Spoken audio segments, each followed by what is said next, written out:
Alright everybody, welcome back to Conquer and Commander. This is a game featuring my Xenagos God of Revels deck. This is a Gruul beatdown deck, so I had a lot of fun with it.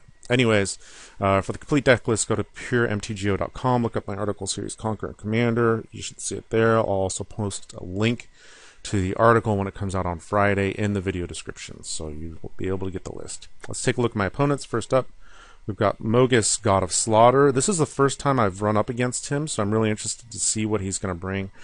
I expect a Rakdos Punisher type deck. Next up, we've got Mayael the Anima. Lots of big creatures, lots of fun. Finally, we've got Treva the Renewer, who can be Bant Control, I guess, or maybe some sort of life game themed deck. I'm not sure. Anyways, looking at my hand, I've got 2 lands, but Sylvan Library. I do not recommend keeping this hand. This is a slow game for me as well, you know.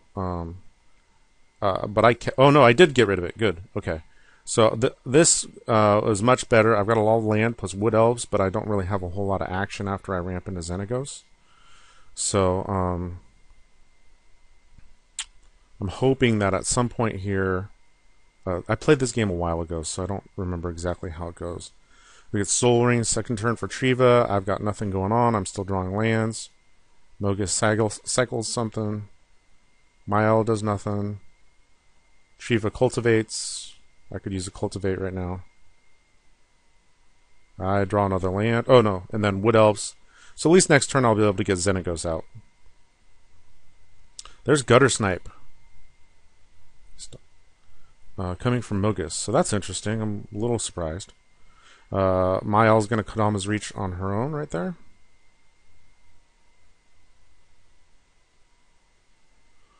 Treva briberies Mayael and goes for the Oracle and reveals Tempt with Discovery on top. I once again draw another land. I'm just drawing a crap ton of land for some reason. So I'm going to go ahead and play the land and put Xenagos out there, and I'll beat somebody down with the Wood Elves for 2. I go after the person with Oracle just because it makes sense. Guess Verdict, targeting Treva to get rid of the Oracle, and Wayfarer's Bauble, and then attacking Treva. There's Quicksilver Amulet, which is like a Mayael backup plan. Tempt with Discovery. Nobody takes the offer. Nobody took the tempting offer, and he just tempted for I think the command tower, which is good. I was happy to see that nobody else took the offer. And there's Genesis. I once again draw another land. This is just a brutal game for me in terms of what's happening. I think there's like 37 lands in the deck, which is kind of normal for what I play. But there's Mogis coming out there, and you know, nobody's going to sacrifice a creature, I think, the whole game. Mayael's going to put Quicksilver Amulet out for Seedborn Muse, which is problematic, with 5 cards in hand too. Myojin of Infinite Rage. Indestructible. Who doesn't like the Myojins? Myojins are awesome. Genesis attacks me. Fine, I'll take it. I dropped a 33. Not like I could do anything else. Quicksilver Amulet throws out Sigarda. It seems a little weird to be throwing a bunch of dudes out there with the Myojin out. I draw into Nylea, and I go ahead and give my little 2/2 Wood Elf Trample. It's going to be 2/2 after Xenagos. I don't think I attack anybody. Oh, I do. I go after Mogis. I can't even pump him right now. This is one of the issues with this deck, is that sometimes you just don't draw into any like powerful creatures or draw or anything like that. Sometimes you just got to sit there and deal. The good thing about this is, again, it makes you look a little like you're not that big or important. Mayael brings out Windbrisk Raptor. Holy cow. Okay, so he goes hardcore after Mogis and drops him down to 25, going up to 46. Then plays Gilded Lotus. Treva plays Sterling Grove, and then Future Sight with Life from the Loam on top. However, he doesn't like Life from the Loam, so he sacrifices its Terramorphic Expanse and reveals Ranger's Path. Genesis comes back after me. I would like to draw a non-land card right now. I do. I draw Soul's Fire, which is like the least helpful card for me right now. However, I do have a decent amount of mana, and I can pump Nylea into Wood Elves, which is what I do. I pump it twice, and then Xenagos is going to make Wood Elves a 10/10 trampler.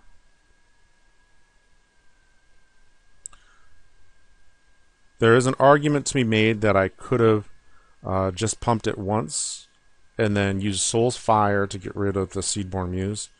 But what I really wanted to do at this point was have him pop the Myojin just to get rid of the whole board. So I attack Treva, but Treva doesn't take the bait and just throws the Myojin in front of it and takes 4 and drops to 25. It was not nearly threatening enough. Okay, so Mogis plays Blasphemous Act, but Mayael plays Boros Charm in response, making everything indestructible. So that clears the board of everything except the Myojin and all of Mayael's creatures. Which doesn't really clear the board of anything, honestly. So Mogis is still at 25. Mayael's going to take this and go ahead and try and take him out. Knocks Mogis down to 13. Plays Mayael. Mayael doesn't have haste, however. Treva has Avenger of Zendikar on top, and he plays it. And does nothing. So fine, there's Drum Hunter. I'm going to play it. I pump him. And Xenagos makes him big. And I go after Mayael. Mayael, however, does not block because she has a pretty significant life advantage. This also has the advantage of making Drum Hunter big enough to draw a card off him.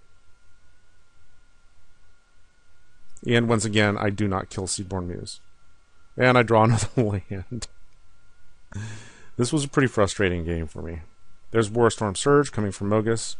It's not going to help him.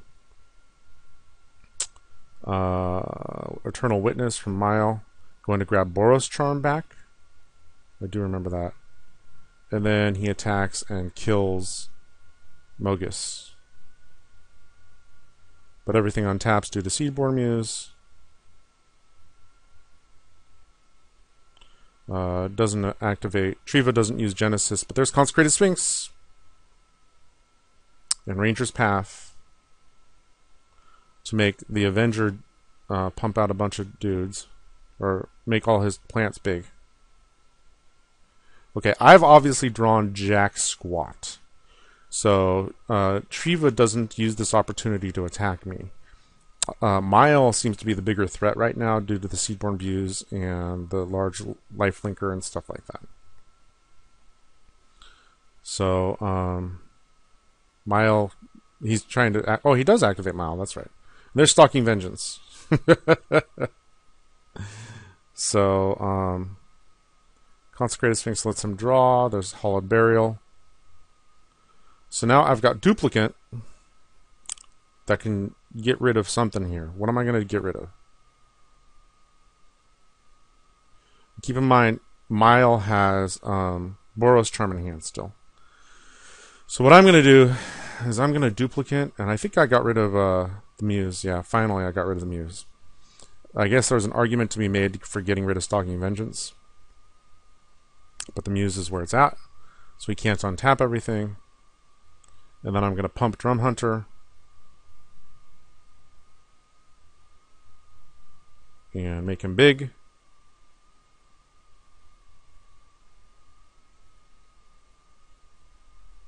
I do not attack, however. I'm still at 21, and I draw a card. Mayael, I think, whiffs this time. Does she? Yeah, she whiffs.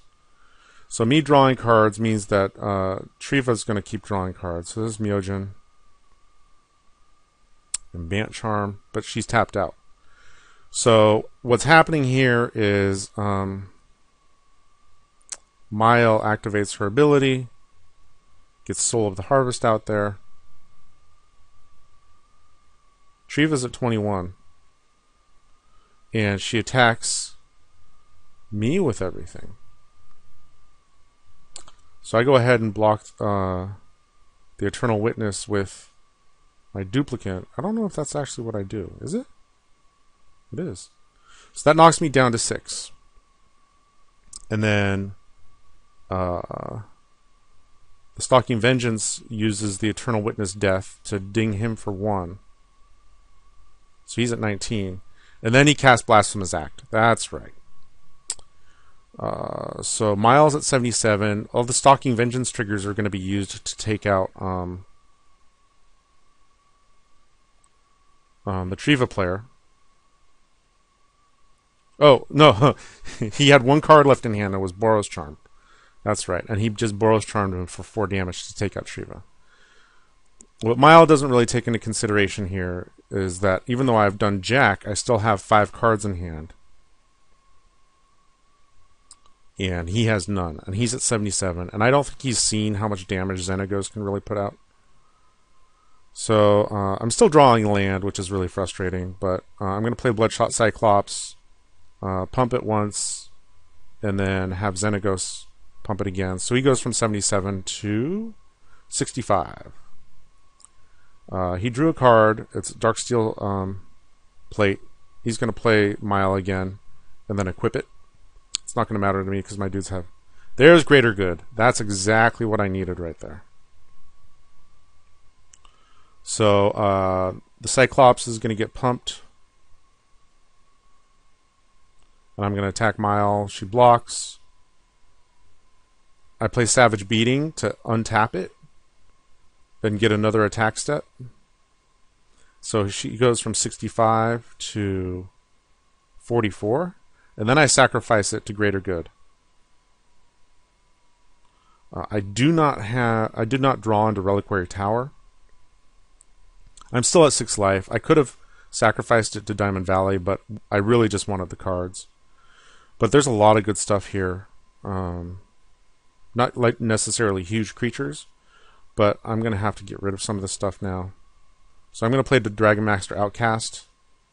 And I keep Sneak Attack. There's Eternal Witness and Dragon Tyrant. Mayael busts out Colossus.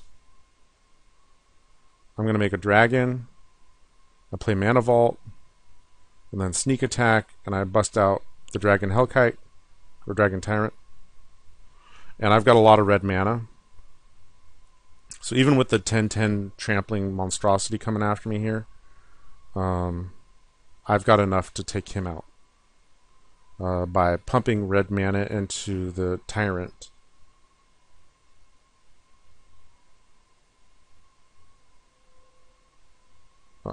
So I make the Tyrant an 8/6, 9/6, 10/6, 11/6, and then it's like a 21/21 double striker.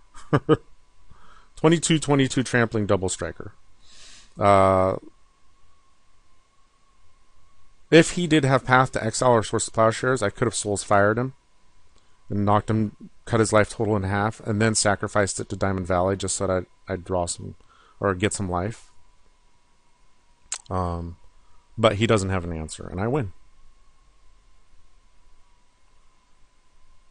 He was worried about Diamond Valley, but... So there we go. Another game that took a little while to ramp up, but hope you guys enjoyed it. Thanks.